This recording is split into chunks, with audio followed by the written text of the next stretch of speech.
嗨，欢迎收听。今天呢，我们要来深入聊一个很多人，可能做完医美之后会有点伤脑筋的问题。哦，是什么问题？就是啊，刚做完雷射啦、电波啦这种疗程之后，皮肤感觉特别脆弱嘛。那到底要怎么挑保养品？手上可能一堆资料，医师也讲了一些，但还是不太确定怎么做最好。没错，没错。医美术后，那个皮肤真的就像经历一场小手术一样，是需要特别呵护的。所以，我们这次就是从皮肤科学的角度，帮大家理清楚这个术后保养的几个重点，特别是保养品的成分安全，还有剂量安全，这两个最关键。目标嘛，就是让你的治疗效果更好，然后风险降到最低。成分安全、剂量安全，听起来就很专业。好，那我们就先从一个大家可能都有的感觉开始好了。为什么医美术后的保养跟我们平常每天在做的保养感觉差这么多？为什么要这么小心翼翼啊？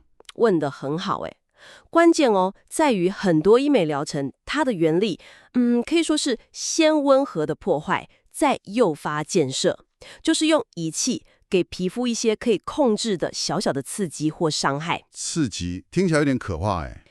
是可控制的啦，目的是要启动我们身体里面那个很厉害的自我修复机制，让它自己长胶原蛋白。那在这个过程里面，皮肤的屏障功能，就是保护层，会暂时变得比较弱一点，通透性会增加。哦，屏障变弱，所以脏东西容易进去。也不能完全这样说啦，应该是说这时候皮肤吸收力特别好，是吸收保养成分的黄金期。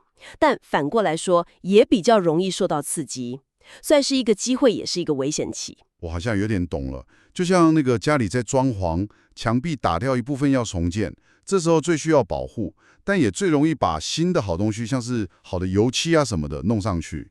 这个比喻很贴切耶，没错。所以如果你用的保养品是对的，就能加速恢复，效果也会更好。但如果用错了，成分太刺激，或者等一下会讲到的剂量不对，就可能让皮肤红肿发炎，那之前的治疗效果可能就打折了。了解了解。那说到挑产品，大家第一个想到的大概就是去看那个成分表吧，看上面写的什么，好像很厉害的成分，这样够吗？这个是大家很习惯的做法，但老实说，单看成分表，其实有很多看不到的细节。第一个标示是不是100%诚实完整？其实你很难确定。真的假的？厂商会乱标？不能说一定乱标啦，但可能有些商业考量。再来，成分表不会告诉你原料的等级跟纯度。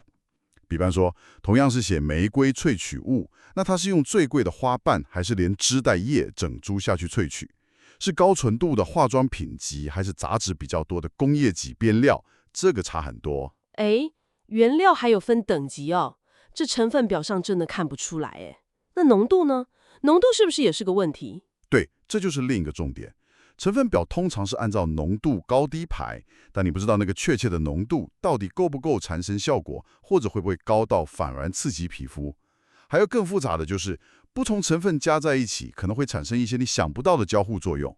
甚至有些研究还发现，保养品跟那个包装瓶子、塑胶玻璃放久了也可能产生一些反应，溶出一些微量的东西。哇塞，连瓶子都有关系哦，这学问也太深了吧！看来真的不能只看成分表上那几个字。那所以到底什么才是选术后保养品的核心原则啊？好，最重要的第一个核心，我认为就是剂量安全。不只是那些有特定功效的活性成分，有它的安全有效范围，连最基本的保湿都要讲究剂量。保湿也有剂量问题哈？术后不是都说要加强保湿，涂越多层越好吗？我以为是多多益善这个真的是一个超级常见的迷思。过度保湿，尤其是在皮肤屏障还没完全好的时候，用了一些含有特定种类乳化剂，就是界面活性剂的产品，反而可能会干扰皮肤自己好的那个过程，甚至引起不舒服。有点像你有个伤口，一直用湿湿的纱布盖着，有时候反而不利愈合，对吧？好像有点道理。对啊，术后需要的是刚刚好，而且是安全的保湿，目的是提供一个好环境，支持皮肤自己修复，而不是用太多外力去干扰它。原来如此，恰到好处才是关键。那除了单次用的剂量，如果长期一直用下来，有没有其他要注意？有，你提到第二个关键了，就是累积效应。有些成分你用1次2次可能觉得很温和啊，没事。但是每天擦、长期擦，它可能会慢慢在皮肤里累积，累积到一个程度，超过皮肤可以承受的那个点，就可能出问题。就像那个有个比喻嘛，就算食材本身没问题，但你天天大鱼大肉吃太咸，长期下来身体也可能受不了，对吧？有道理。保养品也是，长期用一些看起来好像没怎样，但剂量不太对或成分太复杂的产品，有可能慢慢让你皮肤变敏感，甚至变成脂漏性皮肤炎或是酒糟。天哪，听起来要完全没风险，好像有点难呢。那我们身为使用者，到底该怎么做才能比较安心的去挑选跟使用产品啊？有没有什么比较实际的方法？有的。最可靠也是最个人化的方法，其实是你要学习去观察，还有监测你自己的皮肤，看它对产品的真实反应是什么。这就是所谓的肌肤监测的概念。肌肤监测听起来好像很专业。不会啦，其实很简单，你可以每天照镜子观察，或是用手机拍下来记录，看看皮肤的纹路是不是细致啊，毛孔有没有变大或阻塞，有没有泛红、脱皮这些状况。用这些实际的变化来判断你现在用的东西是不是真的适合你当下的肤况。这就有点像我们量血压、测血糖，用实际的数字跟证据来看身体的反应一样。哦，用皮肤的实际反应来验证，而不是只看广告说什么，成分表写什么。这个方法听起来很实在。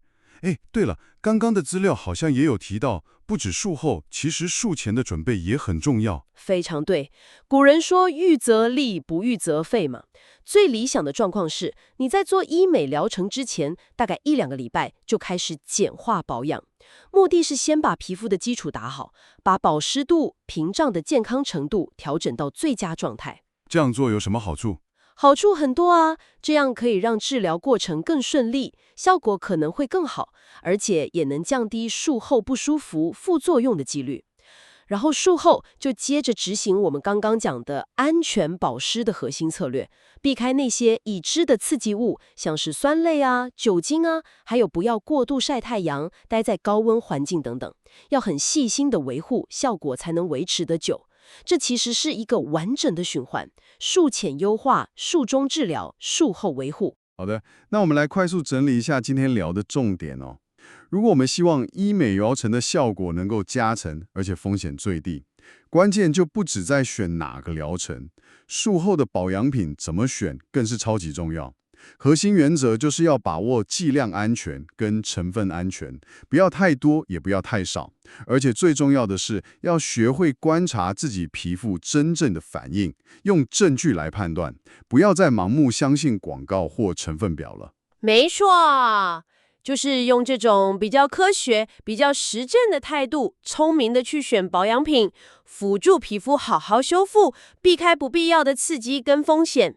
这样才能确保你花的钱跟时间真的有得到想要的回报啦。